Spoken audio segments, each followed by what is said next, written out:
ప్రతి మనిషికి కష్టాలు వస్తాయి. కొన్నిసార్లు డబ్బు ఉండకపోవచ్చు. కొన్నిసార్లు మనుషులు తోడుండరు. మరికొన్నిసార్లు ఆశ కూడా కనిపించదు. అలాంటి సమయంలో చాలామంది ఆవేశంతో తీసుకునే ఒక తప్పుడు నిర్ణయం వారి జీవితాన్ని పూర్తిగా మార్చేస్తుంది. ఆచార్య చాణక్యుడు ఒక గొప్ప విషయాన్ని చెప్పారు. కష్టం శాశ్వతం కాదు. కానీ కష్టకాలంలో తీసుకున్న తప్పు నిర్ణయం మాత్రం జీవితాంతం శిక్షగా మారిపోతుంది. అందుకే ఈరోజు ఆచార్య చాణక్య నీతి ప్రకారం ఎంత కష్టం వచ్చినా జీవితంలో ఎప్పటికీ చేయకూడని 10 పనుల గురించి ఇప్పుడు తెలుసుకుందాం. వీడియో చివరి వరకు చూడండి. ఎందుకంటే 10వ విషయం ప్రతి ఒక్కరి జీవితానికి చాలా ముఖ్యమైనది. మొదటిది, ధర్మాన్ని వదలకండి. జీవితంలో కష్టాలు రాకుండా ఉండవు. కొన్నిసార్లు పరిస్థితులు మనల్ని పూర్తిగా పరీక్షిస్తాయి కూడా. చేతిలో డబ్బు ఉండదు. ఇంట్లో సమస్యలు ఉంటాయి. అప్పులు పెరుగుతాయి. ఉద్యోగం పోతుంది. కుటుంబ బాధ్యతలు భుజాలపై భారంగా మారతాయి. అలాంటి సమయంలో చాలామంది ఒకే ఆలోచన చేస్తారు. ఎలాగైనా డబ్బు సంపాదించాలి. ఎలాంటి మార్గమైనా సరే.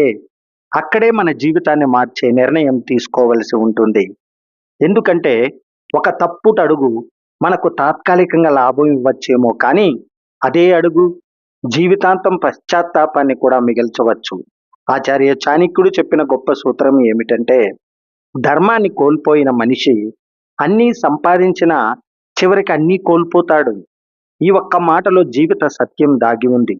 ఈరోజు మనం ధర్మాన్ని ఎందుకు వదలకూడదో, ధర్మం మన జీవితాన్ని ఎలా కాపాడుతుందో తెలుసుకున్నాం. కష్టాలనేవి శాశ్వతం కావు. కానీ అధర్మం చేసిన మచ్చ మాత్రం శాశ్వతంగా అలాగే ఉండిపోతుంది.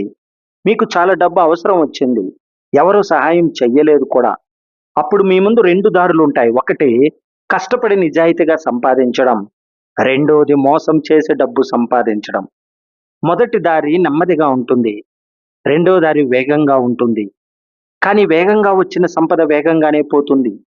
అధర్మంతో వచ్చిన విజయం బయటకు గొప్పగా కనిపించిన లోపల మాత్రం భయం, ఆందోళన, అపరాధ భావనతో నిండిపోతుంది.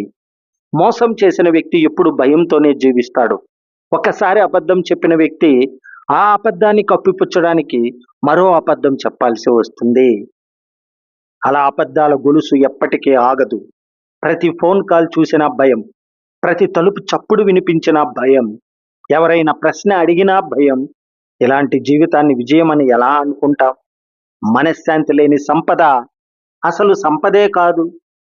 లంచం తీసుకున్న డబ్బు ఆశీర్వాదాన్ని కాదు, శాపాన్ని తీసుకొస్తుంది. చాలా మంది అనుకుంటారు, అందరూ చేస్తున్నారు కదా, నేను చేస్తే తప్పేమిటి అని. అందరూ చేస్తున్నారని తప్పు ఒప్పు కాదు కదా. లంచం ద్వారా వచ్చిన డబ్బు కొన్ని రోజులు సుఖం ఇవ్వచ్చు, కానీ కుటుంబంలో ప్రశాంతతను దూరం చేస్తుంది. పిల్లలకు కూడా తప్పుడు విలువలను నేర్పుతుంది. మీరు చెప్పే నీతిని కాదు, మీరు చేసే పనిని వారు నేర్చుకుంటారు. ధర్మం నెమ్మదిగా నడుస్తుంది కానీ ఎప్పుడూ ఓడిపోదు.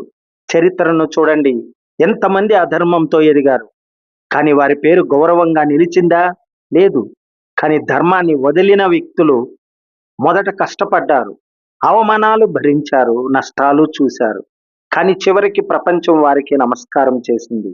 ఎందుకంటే ధర్మం ఆలస్యంగా గెలుస్తుంది కానీ శాశ్వతంగా గెలుస్తుంది. నిజాయితీకి వెంటనే ఫలితం రాకపోవచ్చు. ఈరోజు మీరు నిజాయితీగా పని చేస్తున్నారు. మీకంటే మోసం చేసిన వాడు ఎక్కువ సంపాదిస్తున్నట్లు కనిపించవచ్చు. అప్పుడు మనసులో సందేహం వస్తుంది, నేను కూడా అలా చేస్తే బాగుండేదేమో అని. కానీ ఆలోచించండి, ఒక విత్తనం నాటిన రోజే చెట్టు కాదుగా. అదేవిధంగా ధర్మానికి కూడా సమయం అవసరం.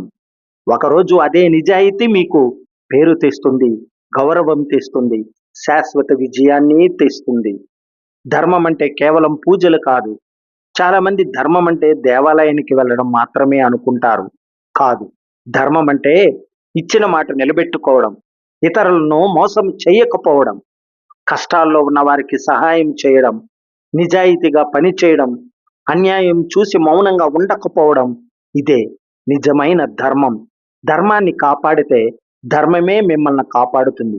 మన భారతీయ సంస్కృతిలో ఒక గొప్ప మాట ఉంది, ధర్మో రక్షత రక్షిత అని. అంటే ధర్మాన్ని కాపాడిన వారిని ధర్మమే కాపాడుతుంది. జీవితంలో ఎన్ని తుఫాన్లు వచ్చినా ధర్మం అనే బలమైన పునాది ఉంటే మీరు ఎప్పటికీ పూర్తిగా కూలిపోరు. ఈ ప్రపంచంలో డబ్బు సంపాదించడం గొప్ప విషయం కాదు. ధర్మాన్ని కోల్పోకుండా సంపాదించడం గొప్ప విషయం. తాత్కాలికంగా లాభం కోసం శాశ్వత గౌరవాన్ని కోల్పోవద్దు. మోసం చేసి సంపాదించిన సంపద మనశ్శాంతిని కొనలేదు. లంచంతో వచ్చిన డబ్బు నిజమైన సంతోషాన్ని ఇవ్వలేదు. అబద్ధాలతో నిర్మించిన విజయం ఒకరోజు కుప్పకూలిపోతుంది. కానీ ధర్మంతో నిర్మించిన జీవితం తరతరాలకు ఆదర్శంగా నిలుస్తుంది.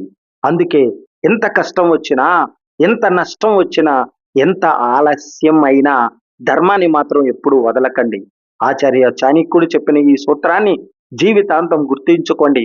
ధర్మాన్ని కోల్పోయిన మనిషి అన్నీ సంపాదించిన చివరికి అన్నీ కోల్పోతాడు. కాబట్టి ధర్మంతో జీవించండి, నిజాయితీగా కష్టపడండి. విజయం ఆలస్యమైన తప్పకుండా మీ తలుపు తడుతుంది. ఇక రెండవది, చెడు స్నేహితులను ఆశ్రయించకండి. కష్టం వచ్చినప్పుడు నిజమైన స్నేహితుడు ఎవరో తెలుస్తాడు. అయితే కొందరు తమ బాధలో చెడు అలవాట్లు ఉన్న వారితో కలుస్తారు. వాళ్ళు ఇచ్చేది పరిష్కారం కాదు, మరిన్ని సమస్యలు మాత్రమే. చెడు స్నేహం మంచి జీవితాన్ని కూడా నాశనం చేస్తుంది. ఇక మూడవది, కోపంతో నిర్ణయాలు తీసుకోకండి. కోపం వచ్చినప్పుడు మనిషి తన శత్రువు కంటే తనకే ఎక్కువ నష్టం చేసుకుంటాడు. ఉద్యోగం వదిలేయడం, సంబంధాలు తెంచుకోవడం, తప్పు మాటలు మాట్లాడటం, ఇవి ఒక్క నిమిషం కోపంతో జరుగుతాయి. కానీ వాటి ఫలితం సంవత్సరాల పాటు ఉంటుంది. ఇక నాలుగోది, అప్పు కోసం గౌరవాన్ని అమ్ముకోవద్దు. అవసరమైతే అప్పు తీసుకోవచ్చు, కానీ తప్పు వ్యక్తుల దగ్గర అప్పు తీసుకుని వారికి బానిసగా మారకండి. డబ్బు తిరిగి సంపాదించవచ్చు, కానీ పోయిన గౌరవాన్ని తిరిగి సంపాదించడం చాలా కష్టం సుమా. ఇక ఐదవది, ఆరోగ్యాన్ని నిర్లక్ష్యం చేయకండి. డబ్బు కోసం పగలు రాత్రి కష్టపడుతూ ఆరోగ్యాన్ని పూర్తిగా మర్చిపోతాం. తర్వాత సంపాదించిన డబ్బంతా ఆరోగ్యం కోసం ఖర్చు చేయాల్సి వస్తుంది. చాణక్యుడు చెప్పాడు, ఆరోగ్యమే నిజమైన సంపద. ఇక ఆరవది, ఆశను కోల్పోవద్దు. చీకటి ఎంత పెద్దదైనా ఒక చిన్న దీపం దానిని పారద్రోలుతుంది. అలాగే జీవితంలో ఎంత కష్టం వచ్చినా ఆశ అనే వెలుగు ఉంటే మార్గం తప్పకుండా కనిపిస్తుంది. ఈరోజు పరిస్థితి మీ జీవితానికి చివరి అధ్యాయం కాదు కదా. ఇక ఏడవది, కుటుంబాన్ని ఎప్పుడూ నిర్లక్ష్యం చేయకండి. కష్టాల్లో ఉన్నప్పుడు మీతో ఉండేది నిజమైన కుటుంబమే. డబ్బు రావచ్చు పోవచ్చు, కానీ కుటుంబ సభ్యుల ప్రేమ మళ్ళీ కొనలేరు. వాళ్ళను బాధ పెట్టి సంపాదించిన విజయం అసలు విజయమే కాదు కదా. ఎనిమిదవది, ప్రతీకారం కోసం జీవించకండి. మిమ్మల్ని అవమానించిన వారు ఉంటారు, మోసం చేసిన వారు కూడా ఉంటారు. కానీ ప్రతీకారం గురించి ఆలోచిస్తూ మీ జీవితాన్ని వృధా చేయకండి. మీ విజయం మీకు జరిగిన అన్యాయానికి గొప్ప సమాధానం. 9, స్వాభిమానాన్ని కోల్పోవద్దు. ఎంత కష్టం వచ్చినా మీ విలువను మీరే తగ్గించుకోవద్దు. ప్రతి మనిషికి ఒక ప్రత్యేకత ఉంటుంది. ఈరోజు ఓడిపోయారంటే రేపు గెలవలేరని కాదు. తాత్కాలికము ఓటమి, శాశ్వత పరాజయం కాదు. 10, జీవితాన్ని వదులుకోవాలని ఎప్పుడూ ఆలోచించకండి. అదే అత్యంత ముఖ్యమైన విషయం. కష్టాలు, అవమానాలు, అప్పులు, విఫలాలు ఇవి జీవితంలో ఒక భాగం మాత్రమే, కానీ జీవితం అంతా కాదు. ఈరోజు మీరు ఏడుస్తున్న కారణమే రేపు మీ విజయగాథకు మారవచ్చు. ప్రపంచంలో ఎన్నో గొప్ప వ్యక్తులు ఎన్నో ఓటముల తర్వాతే చరిత్ర సృష్టించారు. అందుకే ఎప్పుడు ఆశను వదలకండి, జీవితాన్ని వదులుకోవద్దు, పోరాటాన్ని మాత్రమే కొనసాగించండి. చాణక్యుడు మనకు నేర్పింది ఒక్కటే, కష్టం మనిషిని పరీక్షిస్తుంది, కానీ తప్పు నిర్ణయం మనిషిని నాశనం చేస్తుంది.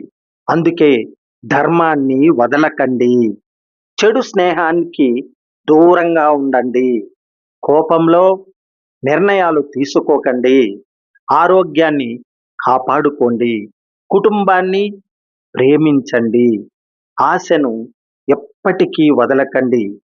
ఈ 10 సూత్రాలను జీవితంలో పాటిస్తే ఎలాంటి కష్టమైన ఒకరోజు ముగిసిపోతుంది. కానీ మీ వ్యక్తిత్వం, గౌరవం, విజయం మాత్రమే మీతోనే ఎప్పటికీ ఉంటాయి. Thank you very much. జై హింద్. వందే మాతరం.